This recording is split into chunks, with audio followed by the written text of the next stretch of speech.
పేదల కోసమే స్థాపించి పేదల అభివృద్ధి కోసం కష్టపడి పనిచేసిన పార్టీ టీడీపీ అన్నారు ఆ పార్టీ పశ్చిమ గోదావరి జిల్లా అధ్యక్షుడు మంతెన రామరాజు. టీడీపీకి కార్యకర్తలే వెన్నెముక అన్నారు. వైసీపీ హయాంలో ఇబ్బందులు పెట్టినా తట్టుకొని కార్యకర్తలు నిలబడ్డారని కొనియాడారు.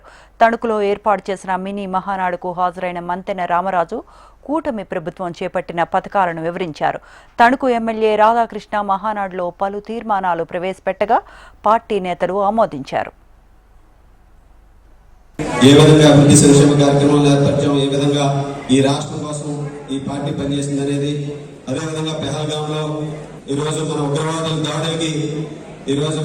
దాడులకు వ్యతిరేకంగా మోడీ గారి నాయకత్వంలో ఆపరేషన్ సింధూర్కి మద్దతుగా, అదేవిధంగా తెలుగుదేశం పార్టీ అమరులైనటువంటి కార్యకర్తలకు నివాళులు అర్పిస్తూ చేసినటువంటి తీర్మానం కానీ, అలాగే ఎన్టీ రామారావు గారికి భారతరత్న ఏ విధంగా ఎందుకు ఇవ్వాలనే దాని మీద ఒక చర్చా కార్యక్రమం కానీ, అలాగే కార్యకర్తల సంక్షేమం కోసం కార్యకర్తల సంక్షేమ నిధిని ఏర్పరిచి ఈరోజు ప్రతి ఒక్కరికి కూడా అండగా నిలబడుతున్న ఒక భరోసా ఇస్తున్నటువంటి లోకేష్ గారి పాత్ర మీద ఒక తీర్మానం, అలాగే కూటమి పార్టీల్లో ఈరోజు మోడీ గారు, చంద్రబాబు నాయుడు గారు, పవన్ కళ్యాణ్ గారు ముగ్గురు కూడా త్రిమూర్తులుగా ఈ రాష్ట్రాన్ని అభివృద్ధి పథంలో నడిపే విధంగా ఏ విధంగా కృషి చేస్తున్నారు, ఈ పార్టీల ఐక్యత ఏ విధంగా ఉండబోతుందనే దాని మీద తీర్మానాన్ని ఈరోజు 6 తీర్మానాలని ప్రవేశపెట్టుకోవడం జరిగింది.